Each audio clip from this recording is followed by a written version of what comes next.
Hi, this is Ishi Abel with the Horse Human Connection Matrix. Tonight, I have a really special guest that I've been waiting a very long time to interview, Charissa Schmidt. And I'm going to let her tell you about her qualifications, and we'll both chime in a little bit about our history together before we cover a rather broad selection of topics about equine assisted practices and therapy and horse training and just all the real important things. Welcome, Carissa. Thank you. Ah, yeah, it's good to be together on this platform finally. We have been brainstorming and imagining this for a long time. We have. We have very much so. In fact, the whole purpose of the podcast, The Quiet Revolution, is something that we began talking about like 8 years ago. Have we really been working together that long? It's Like, I think I'm, 2016. Yeah. oh my gosh. So, okay, for the sake of the listeners, we are in 2025. It is like 5 years post-COVID. We worked together quite a bit before that. And then the world turned upside down, and here we are finally reconnecting. So, ah, okay. So I guess, yeah, I can share a little bit about me. So we were introduced 2016-ish by a mutual friend. And this is a friend who knew I had horses and would come and help me with my horses just around my place. And then was like, oh, horse people, let's connect. And that's how we met. And I think our relationship evolved from just like acquaintances into a partnership where we've really worked together and wrestled through a bunch of stuff. And I feel like you call me a mentor. I feel like I've done a lot of consulting. And I guess we're here to talk about the place that I've been consulting from. So, my day job, I work as a mental health therapist. I have a master's degree in clinical mental health counseling, and I'm a licensed professional counselor in the state of Oregon. And then I'm also a board approved clinical supervisor, which kind of adds another perspective to the clinical process that not everyone in the horse world, I think, is aware of. So, my job in the mental health field is to oversee the clinical work of people coming up and make sure that we're adhering to best practices and then practicing ethically and like we have an ethic to do things like do no harm. So I'm a gatekeeper and a but also my job is to nurture and grow and develop clinicians in the field. So it's a different it's a different perspective than working directly with clients. It's a different role. And I do still work directly with clients. Most of my clinical career has been working with two different populations. One is working with children, and I'm a trained play therapist and play therapy supervisor. Um, and the other is working with adults with complex trauma. And so I hold a developmental perspective on things. And I originally got into the counseling field because I was just completely fell in love with dream work. And I wanted to find a pathway to incorporate that kind of things into my daily life and my daily work and help people explore their inner world, explore the world of the unconscious, explore the world of symbols and myth and storytelling. My undergraduate degree is in English literature and political science. So I kind of have a broad education. And then my horse career goes way back. I started writing when I was 6. So, and then I started teaching when I was 15 and started training when I was like around the same age. And then went to a small equestrian college where I got introduced to a lot of equine science, veterinary science, but a lot of also an academic approach to different writing theories. And we got schooled in Western writing, breaking and training, which I now call starting, like I'm on that side of the fence. And then also dressage and cross country. And so we just got like exposed to all of it. We got, again, basic pre-vet stuff, business classes. That's where I first started trimming hooves. So we just did a little bit of everything there. And I've had the opportunity to work for some pretty large programs where we were managing herds of like 30 to 70 horses and getting hundreds of people connected with horses in a short amount of time. So I've worked as a trail guide, worked as a riding instructor, worked as a head wrangler of some of these large programs where like summer camps and things like that, where we're getting people that have never connected with horses before connected with horses. Yeah. Incredibly broad range of experiences and knowledge. It's it's so broad. It's so broad. So I've had to narrow that in my development. And the thing that I like studying is classical dressage. And then I also, so some people might know what this is. I was exposed early on to the basic handle, which goes back to Monty Foreman and which comes out of the military, the American military tradition and Fort Riley. So if we hear about the American seat or the forward seat, that I got schooled really deeply in that during my middle school, high school years. And if you don't know, Monty Foreman was an American cavalry officer. He was one of the last. And he, after he was out of the military, he did a lot of work in the racing industry and polo. And then also, this was like back in the 50s and 60s when we were first developing like the American stock horse and the American Stock Horse Association. And but his big, I think, like innovation to the horses was he was the first person because he had access to cameras in the military back in the 40s, like before civilians had cameras. He was able to be one of the first to use slow motion analysis of a rider's movement and balance and biomechanics to really, really start a conversation, which is the big conversation or a big conversation in the horse industry now, which is like how a rider's energy, movement, and own balance impacts the balance and movement of the horse and vice versa. So, As, yeah. as you're mentioning Monty Thurman, I am really appreciating the saddle that you found and helped me pick out. That is one of his saddles and is a balanced ride saddle. And I've been riding bareback for the last 5 years because the horse that I've been riding gained so much weight that the saddle didn't fit her, which That makes sense. but it fits. But now my new horse has filled out enough that the saddle fits him, and so to be back in that saddle and feel my body in that kind of alignment has been wonderful. Yeah, so if people aren't familiar, Monty Foreman developed his own stock saddle, so a Western saddle that fits more like an all-purpose English saddle. So it puts you closer to the horse and it puts your body in the same position your body might naturally be in if you were sitting bareback on the horse. And so it is a different kind of experience than like being in a big wade saddle or a ranch saddle where there's a lot of bulk. So Yeah, yeah. quite different. Yeah. Wow. So yeah, we worked together. You came and began teaching me. And Hmm. I remember, I remember the very first thing that you did with Sipsy is you stood in the round pen with her, not in the middle.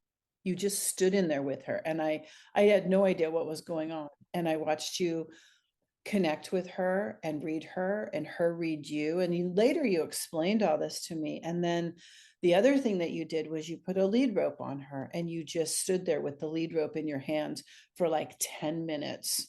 That's right. Because you, oh my gosh, I remember the energy of that day too. Like, because you've told this story on the podcast, I think in previous episodes about her, she had a thing with trauma. There was a block in her mind and a block in your mind because of her block about ropes.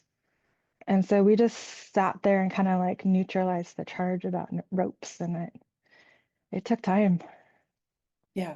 Yeah. And I remember asking, like, what are you doing? And you said, I'm telling her that the rope is, and you were doing this energetically, that like you were trying to communicate through the rope that the rope wouldn't hurt her and that it was a learning tool. Mm-hmm. And yeah, I remember that. And the other thing I remember is getting headaches. Whenever you came, I had this like pressure in my head. Yeah, yeah. We And had some breakthroughs around that too. And like, do you remember what you ended up connecting to the headache? trying to become ready to learn and knowing that I needed to open myself to the knowledge. And that, Mm, is that what you remember? You remember something else? I remember something similar, but I remember it took us a while. Like it took a few months to get to that place. And like every time we get together, the headache would come up and we'd sit with it and we'd sit with it. And like it would like we'd work with it a little bit each time. Yeah, it was hard to get open enough to be able to absorb everything that I wanted to learn from you. I Much. think it took both of us time in our relationship to learn. It took me time to learn what it is that you wanted or needed to learn from me too. And so that question became a part of our dance. Mm-hmm. And I think just simply, yeah, yeah. I I just I know we have so much to talk about, but I, this I seems think we important. have a lot of talking points. I think we're gonna have more than one conversation. Yeah. So Let's take our time with it. awesome. That's awesome. So there was a particular lesson with my horse Pi, the Mustang Appaloosa gelding, who had a mind of his own, like Appaloosas do. And you were teaching me to move him forward. And this horse was like such a war pony because every time we would strategize something, he would come up with a counter strategy. And Yes. so I was moving forward a few steps at a time and practicing like keeping the doors, keeping my reins and my legs in a way that I was directing him with those and Mhm. trying to move forward. But then I would look at where we were, and somehow, even though we were moving forward, we would be way back from where we were, the trajectory that we were trying to be on. That that was a big metaphorical learning day. Like we were so successful in his learning that day, even though he ended up shimmying and squirreling and fidgeting himself backwards in space. Uh-huh. Like the mental forward progress was so much more important than the physical progress. Right. Yeah. Yeah. And I also remember becoming really dysregulated on him, and he and I got in this loop, and you were witnessing it. And Yeah, and you were aware of it before we started working together. You had that pattern really well defined because it had been happening before we started partnering. Yeah. yeah, and somehow the lesson became about, I mean, I knew how to calm myself down, but I didn't realize how it was interactive with the horse in a loop. And somehow you got us through that. I remember that lesson. It felt more like therapy than a riding lesson. Well, I think, okay, I guess we'll open this too. Like, we've had this conversation a lot where I've had to get clear on defining what the scope of our relationship is. Mhm. Because I'm not your therapist and I'm not your clinical supervisor, but I have this knowledge and this training and these skills and I think one of our mantras or one of my mantras that I've developed out of our time together has been like, well, like I can't prevent therapeutic things from happening. So if therapeutic things happen while I'm in a teaching role, I can witness that, but I don't have to be the therapist in order for the therapy to happen. Right. Or I for the healing to happen and the learning to happen or the and growth to happen. that is such a great point because it really illustrates what happens when we can, like this, the power of witnessing Right. Right. and intention. Yeah. So not too long ago, you sent me a video with Dr. Oh my gosh, I'm blanking on his name. the one that likened a horse's movement to a Oh, okay. Yeah. Dewey Friedman from the Gestalt Equine Institute.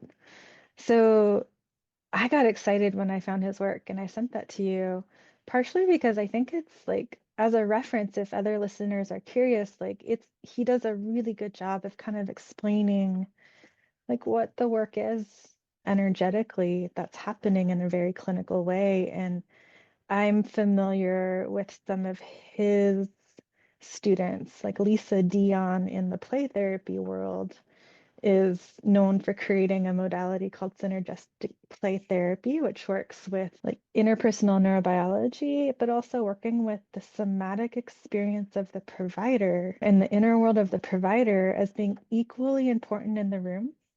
Mhm. Um, and especially like when we work, maybe this is a good segue to start talking about some neurobiology stuff. As we're gonna go into that, because I felt like comparing and contrasting the takeaway from Dr. Dewey and the takeaway from Rupert Isaacson are Okay. like we all know that there's this magic. We're all having the same experience, but they're explaining it through science quite differently. One is Yes. Yes. neuroscience with oxytocin in the hips, and the other is the thing that you're about to talk about. So I think they're relevant. Right, right. Okay.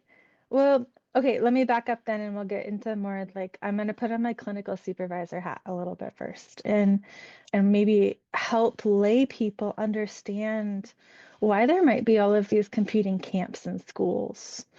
And so in my job as I'm training clinicians, I have to adhere to my professional ethics and I have to adhere to the ethics that are given to me by the licensing bodies that allow me to do the work that I do. So for me, here in the state of Oregon, Oregon adopts in the counseling world, we adopt the ACA ethics, that's the American Counseling Association. And then there's also an ethical code that is very, very similar for psychologists. There's an ethical code for marriage and family therapists. There's an ethical code for clinical social workers. And they're all like overlap in lots of ways, but they all have their little tweaks and differences that like make the different professions what they are. Um, but like some of the universal principles though are going to be things like do no harm or and or to respect your client's identity without bias or discrimination or things like that. Like the social work world has a big focus on social justice. The marriage and family world has a big focus on groups and systems, and they use a lot of systems theory. So it's more about like how the way that we move and interact in our social environment impacts our identity and who we are. The counseling world has very much like a growth mindset and is more individually focused and is really, really focused on how the nature and dynamic of relationship as the agent of change. And then psychologists are more like the clinical researchers. They're going to be more like apt to do assessments and diagnosis and things like that. That's a really simple breakdown. But one of the things, like I have an ethic to either practice in an evidence-based way or in a theory-based way. It can be both, but they're different. And what I offer my supervisees is a conversation and a clinical supervision practice that engages in reflective practice and parallel process. And I can define that too. Can, can, Um, can I where ask? we focus on theory. We focus on theory. Yeah. Go So, ahead. Yeah. so I just want to break this down for listeners a little bit that are not as familiar with the jargon of.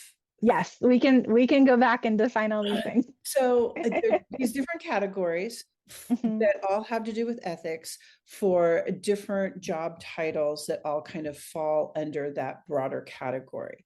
And Right. Well, within and these are again, it's not just job titles. This is different degrees different degrees, and different areas of clinical focus. clinical focus. Okay, that's Yeah. the category. So and you and I have talked about this a little bit, and in the last interview, Kai and I broached the subject just a little bit of theory-based and evidence-based. And the conversation that you and I have had before that applies to this and to the neuroscience is about, had to do with insurance also. So Yeah, that, well, yes. Okay, so this is like the why are you not doing equine therapy, Carissa? My answer to yes, that question. right, right. Which I've asked And you like I've had to so many defend times. that answer so many times over my career. So yes, I am a horse person. I'm deeply, deeply a horse person, and I am a therapist, but I don't do equine therapy. And my answer is always I can do more. I can do more without. I can do more as just a horsemanship instructor than I can as a therapist. And my scope is bigger and the range of what a possibility gets bigger when I take off my therapeutic lens. And this is why I believe theory is equally or more important to understand as we move forward as a field. And I'm so adamant about teaching my supervisees their theory. They have to know their theory in order to work with me. And here's what happens. So evidence-based practice allows us to research. Research is necessary in order to convince payers that what we're doing is valuable and worth the money that they give us. And so when we start talking about equine therapy as a practice, all of a sudden, I am faced with an ethical dilemma of how do I get my clients access to the experience and the care that I know horses can provide, and also feed myself. And in order to get paid, most clients, the majority of people seeking services, unless they are incredibly privileged economically, and I'm going to put privilege out there. So the majority of the people are not economically privileged enough to access therapy without insurance. That's just the fact. And actually, it's interesting. So I've worked in community mental health, which serves the Medicare, Medicaid population, and I also work in a private group practice where we only take private insurance. And it's actually the private insurance community in my community that's more underserved. We have more providers for the Medicare, Medicaid than we do for private insurance. But to ask someone to pay my fee out of pocket for equine therapy is just simply a barrier for most people. And it breaks my heart that most people cannot access horses because money is a barrier. When insurance gets involved, they want to know that what I'm doing is evidence-based. And what that means is that they want me to create manuals and protocols. They want me to create systems and mechanize the work that I do so that it can be consistent and measurable and things like that. And there is a value to that because yes, we need to be able to say that what we're doing is effective. We need to have some measures and goals and ways to measure change. I'm about to stir the pot. I am stirring a professional pot and I'm about to take a stand on some things. And so not all clinicians are going to agree with me on this. And I respect the clinicians that are doing the best they can to work in the system. I'm also doing the best I can to work in the system. The history of the insurance system and medical models of mental health therapy is just dark. And I came into a field about 15 years ago when I first started doing this work, where children were being treated with behavioral interventions that caused relational harm. Mhm. And if we think about horses as a metaphor, and I'm going to keep bringing it back to the kids because the kids are innocent, the horses are innocent. This is the same trauma that many of us in the horse industry hold, where we were told to do it the way we were told to do it. We were told to kick harder, pull harder, get that crop, make them do it, make them mine, show them who's boss. And we were groomed to become abusers by the generation before us. And that was also happening in the mental health industry in relationship to clients who were the most vulnerable and people who are the most vulnerable. And that's children, and that's the chronically mental ill. And there's a history to that that goes back to before you and I were born. Yeah, that's like, Yeah. Yeah. there's goosebumps there. And so, yes, thank you for taking that stand and for, So, yeah.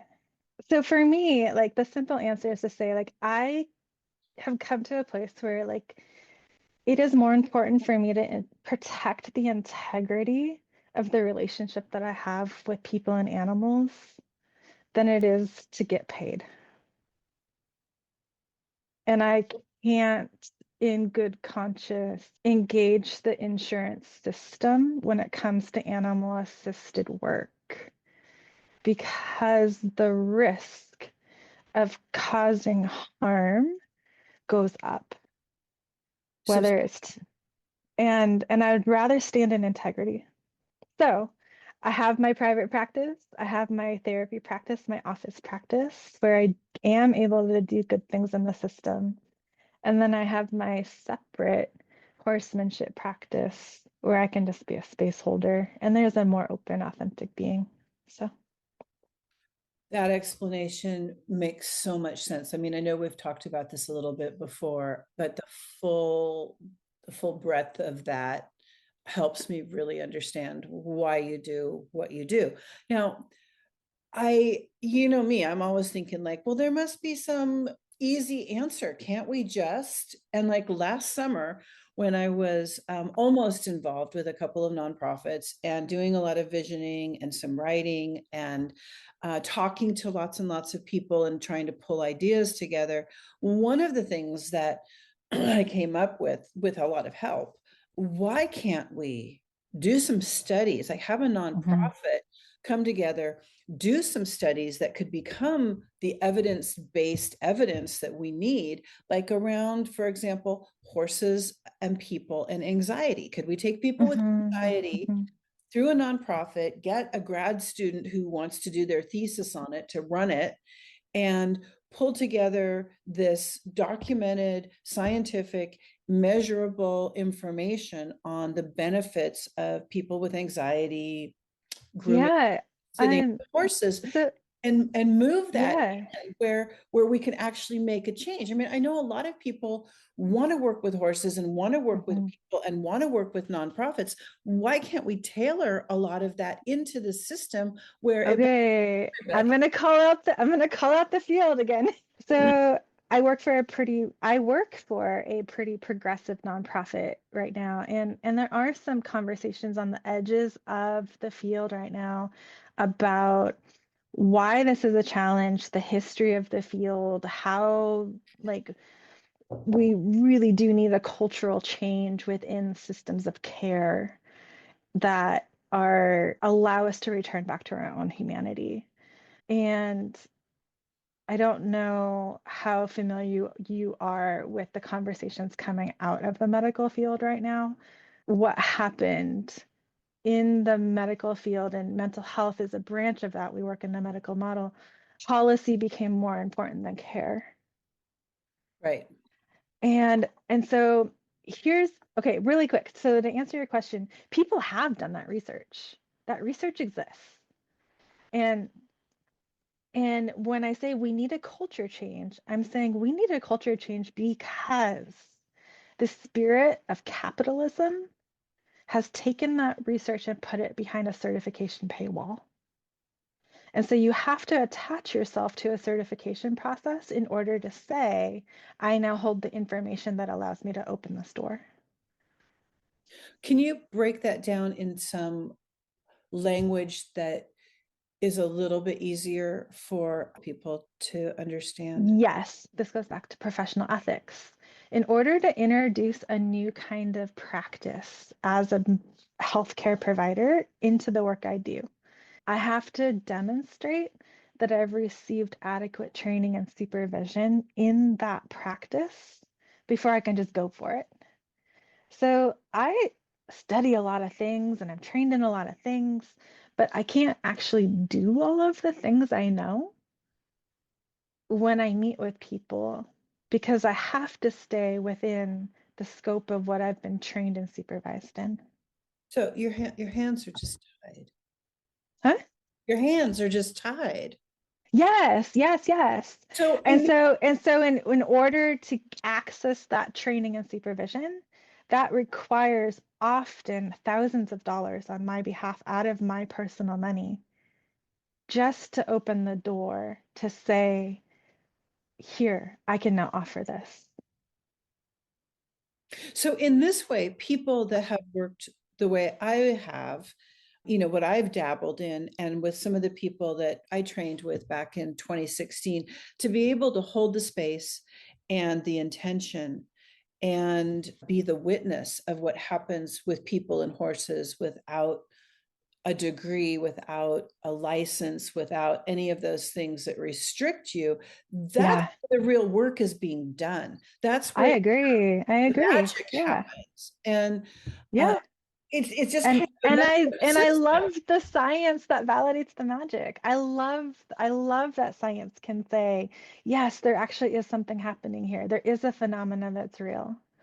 And let's go talk about that with Dr. Dewey and Rupert Isaacson and the neuroscience that those two have, even though they're not exactly on the same page, they're both kind of saying the same thing supported by a different scientific theory, correct? Right. If we think about psychology, let me go back to the beginning. So psychology is young. Psychology is only like it's less than 200 years old. I mean, it's young. It's a young science.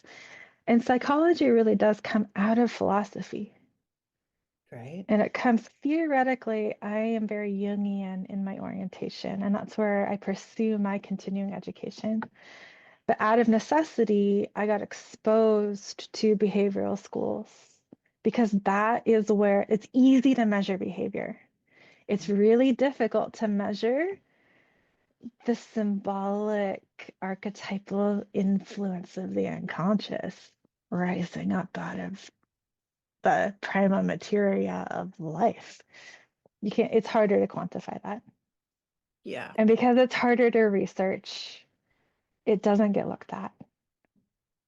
And so what happened is like, okay, philosophy birthed psychology, and psychology turned also into like the intersection of psychology and biology became the field of neuroscience, where we study the physical anatomy of what's happening in the brain and the nervous system. When I was coming up, I was exposed to Dan Siegel, and people who are familiar with Warwick Schiller and his work around interpersonal neurobiology, polyvagal theory, and attachment theory, he's talking about Dan Siegel's work, and he's talking about Steve Porges's work. So Steve Porges, Dan Siegel are both in this field of interpersonal neurobiology. So interpersonal neurobiology is the study of the neuroscience of relationship. And the beautiful thing that this does is, and this is the groundbreaking science that this field contributes, in my opinion, is that it separates academically the brain and the mind because they are not the same. And we often confuse them. And when I was coming up, before this definition was provided, there was a big debate about where is consciousness? Is it in the brain or is it somewhere else? And this contribution says no, it's not, it uses the brain, it uses the nervous system, but it's something beyond that. And so the mind in this field is defined as the process and flow of information between. People will go into consciousness studies and say, yes, like consciousness is maybe the container for the mind, but the mind is defined as a relational process, not a thing. So when I'm standing out in the field with my horse and I start to feel better and all the worries of the world start to melt away, is it my mind? Is it the horse's mind? Is it, I don't know what it is, but there's a flow of information happening that's creating change. And Yes. it's that flow of information that is mind. That being true, I have experienced that. I'm sure a lot of listeners have experienced what you're talking about. And most horse people that are regulated and paying attention have experienced that. That in and of itself isn't measurable, and it isn't Yes. what you can do with horse therapy. However, whatever it is you're doing in horse therapy that is measurable, also that is present, no? Right. Right. So we have to play both games. Like in order to stay within the medical model, we have to play the both games. So we have to find, like, and this is again where behavior is measurable and subjective reporting of behavior has become a valid way to measure change. What that means is I can do things like say on a scale of 0 to 10, like where 0 is completely calm and 10 is the worst it could be, what number would you rate your anxiety right now? And that individual's answer is valid. And then, okay, we're going to go do some things. And then at the end of our session, where I'm going to ask you the question again. Now, on a scale of 0 to 10, what number are you now? Oh, wow, I noticed, like I've had an experiential process that has now created a different way of relating to myself and the environment. And now I'm different. And I can put words to that sometimes, or I can put numbers to it. I We can, can't call that evidence-based. We can't measure that. We can't have insurance cover that. We can't make the magic that happens with horses and people in this field available. tell me more about how you feel like you can't use what I just offered. Because Well, in a clinical setting, that would be like I could create a goal for the sake of the insurance company that says client's current baseline is an 8 out of 10. Or like their subjective experience of their own reality is an 8 out of 10 mhm. on whatever scale that we create or define. And we want to get it down to a functioning level, which they decide is maybe like a 4 out of 10. I can cope with that. So that Um, we can create evidence-based material with that. we can make goals with that. We can make goals with that. So we can create measurable goals. But that's different than saying I'm using an evidence-based practice in my therapy. So, for example, like EMDR gets talked about in the horse world a lot. EMDR has a very strict protocol with 8 phases to it, and you do things in a very specific order, in a very specific, like step-by-step process. And if you deviate from that protocol, then you are not practicing to fidelity. And now I cannot get paid. Horses don't operate that way. No, not at all. Not at all. Although I we can might be I able can to teach them to. I sometimes don't know. like I can sometimes get my adult clients to operate that way. And children don't operate that way. No. Children don't operate, but yet we still have built insurance for providing care to children. Yeah, it becomes really, really convoluted. So what do you think about Rupert Isaacson's idea with the hips, where he went to the neuroscientists after Horseboy? And that's in a previous episode for people who want to listen to the interview with him. And he's an author, and there's a movie called Horseboy. And it all comes down to the neuroscience after the fact, after all the shamanism, is moving the hips releases oxytocin, which Hmm. increases the ability of autistic children or anybody to learn and feel good, and it Yeah. breaks some kind of barrier. And Dewey says something a little bit different about that. I'm trying to remember exactly what he said.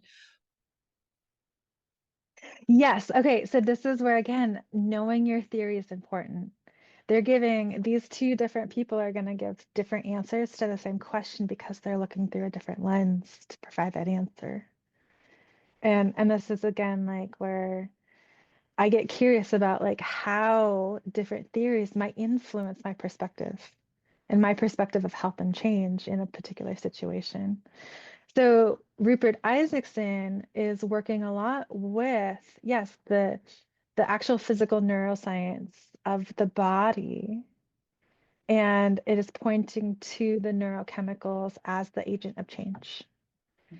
And what I know about Dewey Freeman, and just like, and I haven't studied or trained with him, but what I know about Gestalt therapy and what I know about the theory of Gestalt, which does work with the idea that we get these blocking beliefs through experience in utero, and I come more from an object relations school in the work that I do, which is again this idea that we get conditioned Mhm. to believe that the world is an unsafe place, or we get conditioned in a pre-verbal window of development through experience in relationship to learn that maybe we're unworthy of love, or that we're going to be abandoned, or that the world isn't safe, or that other people aren't safe. And we these experiences then translate into operating beliefs that then define how we move through the world. Yeah. And so if we take again like sitting on the back of the horse and having our pelvis moved, we can go to the occupational therapy world and say, oh, I'm activating and regulating the proprioceptive system. And then we get Rupert Isaacson saying, oh, yeah, that's happening. But no, no, no, it's really the oxytocin. And then, Dewey Friedman, the Gestalt therapist, is going to come along and say, oh, no, no, no. Yeah, that's happening. And really, the agent of change is having a relational experience that changes these operating belief systems. And then here I am saying, I don't know. I'm just going to dive into the mystery of it all and get curious about what happens. But what I know is that when I engage in the archetype of the horse Mhm. and I allow myself to embody the archetype of human and we Mhm. come together, good things happen. Yeah, magic happens. So, yeah. And I think like maybe I know there's been a lot of like talk on social media recently, and there seems to be this like debate between old school and new school, or more old school class conditioning versus R plus reward relationship there, like the only positive reinforcement, like again, like to even just entertain the idea of like positive reinforcement and flooding theory and conditioning and operant conditioning and all that, you have to know that that is the language that comes out of the behavioral schools of psychology. So again, As applied you're to horse training is what you're talking as about. applied to animal behavior, yes. Yeah. And those same ideas are applied to, and this is where things get dark, because it's those same ideas that are applied to the kinds of um, residential programs that the indigenous people were applied into that then stripped them of their culture. So it can be used for harm. Wait, draw some more parallels. Yeah, I Got took a a little big, bit lost. I mean, I I know, I appreciate took a why. really big jump. I took a really big jump. Yeah, let's break that So, down a bit. so this behavioral school, the idea of operant conditioning, the Mhm. idea of positive reinforcement, negative reinforcement, things like that, comes out of a behavioral school of psychology. And it goes back to people like B.F. Skinner. And B.F. Skinner's research was used by the US government to create schools for the indigenous children that were taken from their parents and placed in boarding schools and foster homes and then stripped of their culture. So the thing that is being pointed at right now is progressive in the equine world because it is a step away from manipulation and harm and bullying. What, Was also what is a used in step? history to cause harm to people. What is a step away? Let's look at the history of the horse industry. Okay. So I came up in the 80s and 90s. And so I was raised riding the $1 million Arabs of the 70s, where the horse industry had this huge heyday and this big boom. And the show world became very, very, very lucrative, and horses were a hot commodity. And the competition became so fierce that it was standard practice to abuse and drug horses in order to get the paycheck. And I'm just going to say that I came up in the reining industry in the 90s and had to step away because I saw too many horses break down.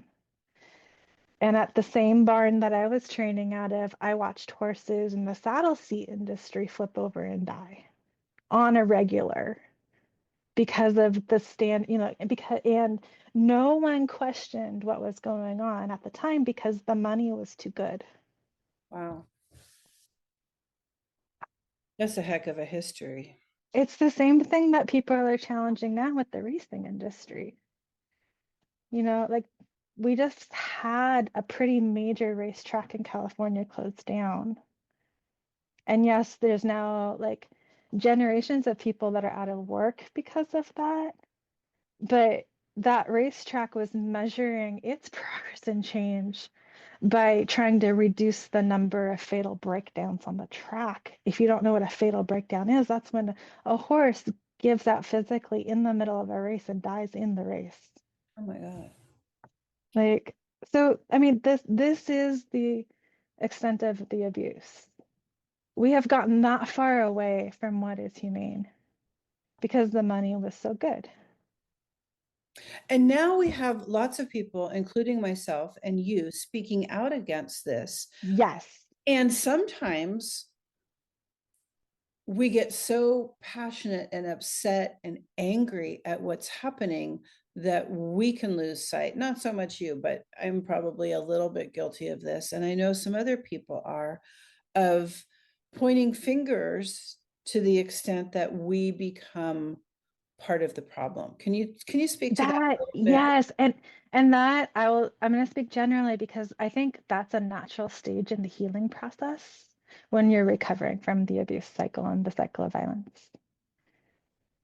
And there's a word for that clinically in the domestic violence world. We talk about how sometimes the victims of domestic violence also get tangled in a legal process where they are also a perpetrator because the amount of energy necessary to stand up to the abuse becomes reactive and somewhat harmful to the person they're standing up to.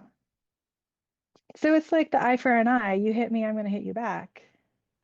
And and that can be really, really disorienting to face within yourself when the story that you've been living is that you have been abused and you have been hurt and you have been victimized for so long, and you finally find enough power to step out of a freeze response or fawning response and fight back. I mean, we love movies that do that, right? Yeah, We love right. we love We to hear want that justice. story. We We do. we want justice. It's justifiable. We don't want people to be abused. We want them to be empowered. Yes. And we don't And want horses to be abused. yes. We want people to treat them differently. Yes. And the road to doing that with education and positive feedback is so long and hard. And I'm constantly reading these things on Facebook by people who are calling other people out. And I want to say, I mean, sometimes I do say, like, can't we just get an organization that you can call and go in there and get these people Mhm. educated? Because that's what it takes. But we don't have that standard. We don't have that agreement. We're a long ways away from being there, but we do have this permeated problem of horses being abused because people don't understand or because people are dysregulated. And another thing that is being talked about a lot is like people are not attuned to the emotional well-being or to the emotional world of the animal. And so they're lacking empathy, which is scary because a lack of empathy is what defines things like psychopathy, and it's difficult to be encounter that potential within yourself. Yeah, it's difficult to I know that sometimes I encounter people who have a really defined spiritual practice. Maybe they're vegetarian, they're vegan, they're animal rights activists, and then the horse exposes the predator in them, and they didn't know it was there. They didn't know that that nature was dormant within them. And then their own capacity to manipulate and control is exposed. And then they have to face that within themselves. It's much, much easier to avoid that reality and say, well, I'm going to go become religious in my horsemanship. And I'm only going to use these methods, which are evidence based, that are proven to cause no harm. And if I just do it right, then I'll be good enough. Okay, And I won't have to confront the totality of what it means to be human. right. Okay, so I want to comment on this a bit because when you and I have watched and traded back and forth watching some training videos, there Yeah. there are things that happen. And I know there's something that happens inside me because there's a place where we're trying to become a leader, a benevolent leader, but there's all of this dominance and there's all this tradition of dominance that we were taught. Yes. And and there's fear. These are large animals.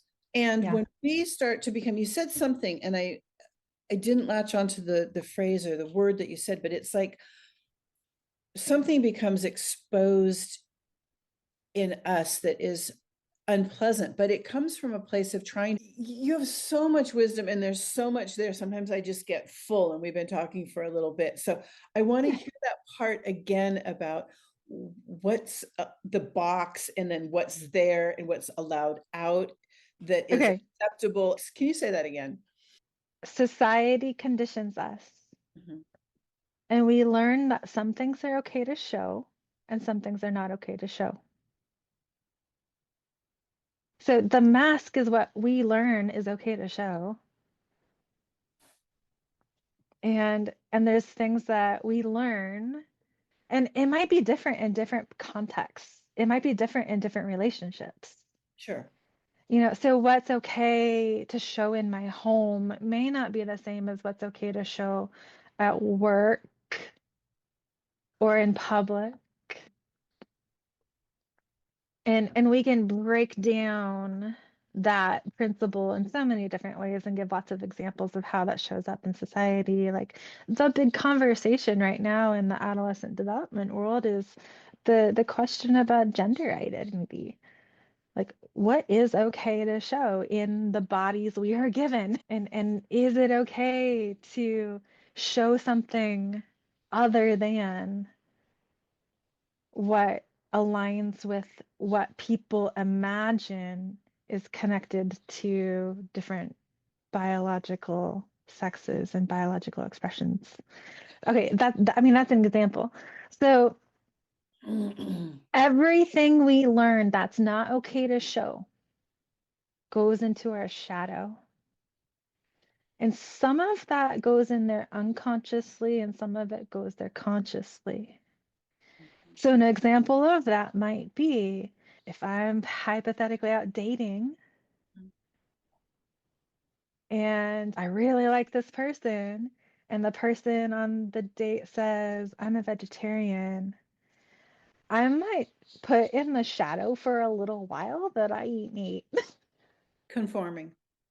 Yeah, yeah. And then other things get conditioned and go in the shadow because through unconscious processes. Some of the things in the shadow are untapped potential. So it's not all negative things. It's Right. just unseen things. It's just hidden things. And there's a whole like lineage of people that have talked about how we can find gold in the shadows.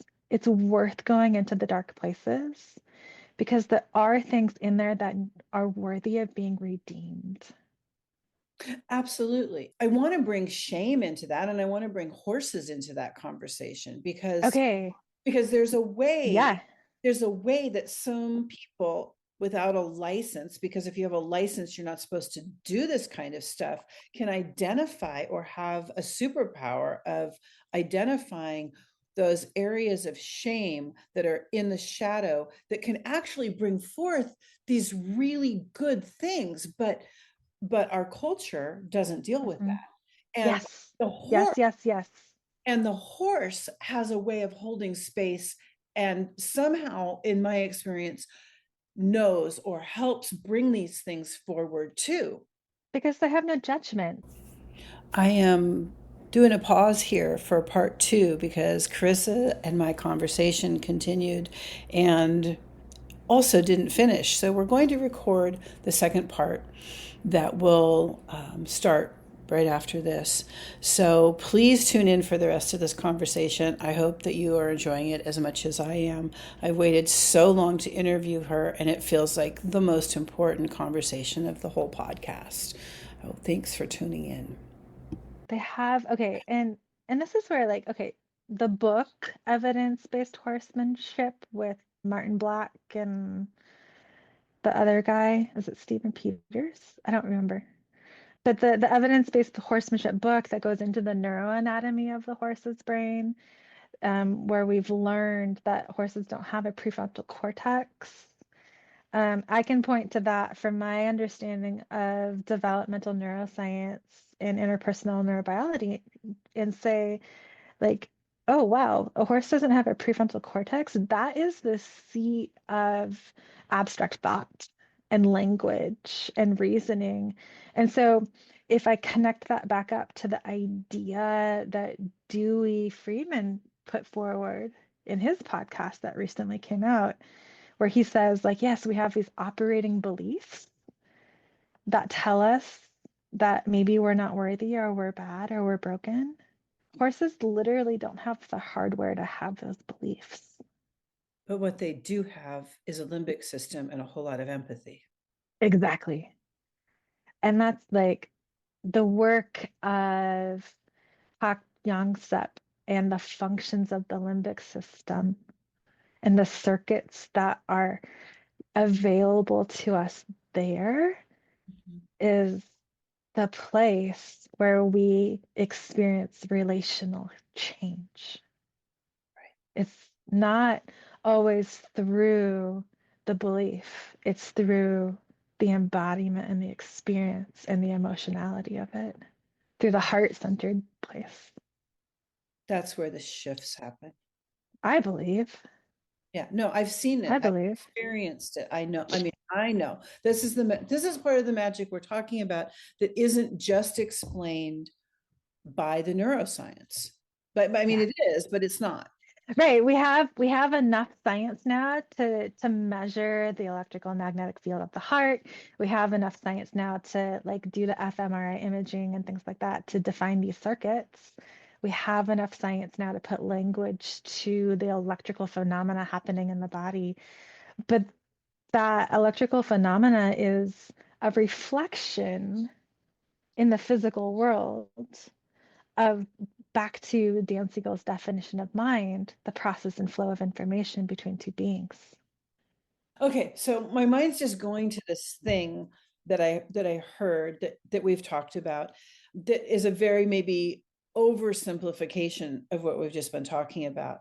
And that is that the horse this is the reason the horse can become a surrogate to heal a trauma that happened in a human to human relationship. Yeah. I think that if I'm going to add to that, I think one of my theories about that is that associations matter. In my work with people with complex trauma, like in the trauma recovery world, there's lots of isms, and one of the isms is that it's very difficult to heal in the place that hurt you. And so, for those of us who've experienced social environments that are chronically invalidating and chronically creating relational wounds, or you're existing in relationship with someone who, like, just is so stuck in their own stuff that they're not healing, growing, or changing. Sometimes, like, we need to remove some of the human variable and we can still experience relational things without the association of the human, like of being human. Because I do believe, and I have met and encountered people who have just been so hurt by life, and so hurt by humanity Mhm. that I cannot look them in the eyes and tell them it's gonna be okay and that they won't be hurt again. The reality, the heavy reality is that, yeah, humans are really nasty creatures sometimes. And when people are hurting, they hurt other people. Hurt people hurt people. And what a gift to be able to have a moment in time where you're connected and held and attuned to by another being that's not hurting you the same way that you've been hurt. And is actually incapable of a lot of that. Yeah. And I might not be that being, and that's okay. Yeah, the horse as a surrogate and the horse holding that space, and like the palpable way that I have experienced feeling the electromagnetic field of their Mhm. hearts magnified by like how many of them there might be, like with that Right? entire herd in Canada. Right. Or so this is where I wonder too, is like the untapped potential of wild horses Oh my gosh. to be able to form that electromagnetic field and make such a huge difference, especially with people that fit into what you're just describing, is like so incredibly powerful. And Yeah. and yet these beautiful creatures with that kind of potential are slaughtered and starved and not cared for.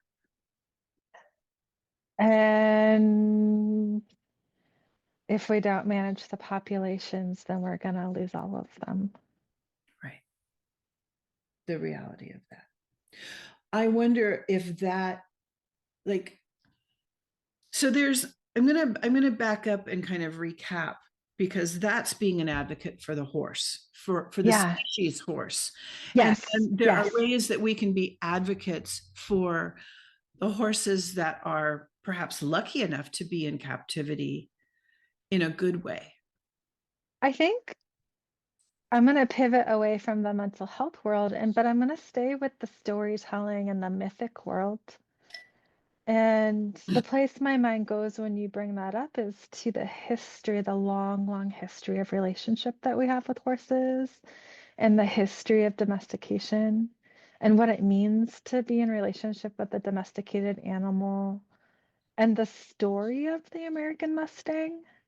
Okay. And like, that's big. It That's is big. really, it is really big, but you know what it's a parallel to? It's also, isn't that also a parallel to the colonization and decolonization and solvency that we 100%. were going to talk about? 100%. Yeah. Yes, Okay. 100%. Like it's so like I mean, if we look at the history of what it means to be human, like especially I was having a conversation with some colleagues of mine, and we were talking about the influence of colonization on the mental health world and the influence of colonization on just what it means to be human in society right now in the political times that we're in. Mhm, Like, so I mean, this is up. And the horses have traveled with us and lived this with us for thousands of years. mhm, They have not, they know the story because they've lived it with us. Like, if we think about generational trauma and generational healing mhm, and working with the ancestors and working with the reality that most of us here in America come out of immigrant families, and most immigrant families, like my family, I have branches of my family that have immigrated to America going back to the 1600s during the mass migration from Europe. And then I have more recent immigrants in my family, but we're all escaping war and poverty and famine and mhm. hardship and trauma and genocide. Right. That's in our DNA. And the horses have traveled with us through that, and they've experienced it alongside us. And so, what we see happening in the horse industry is also happening to humanity. We decided to pause our conversation here, so that's the end of part one, and there is a part two. Stay tuned.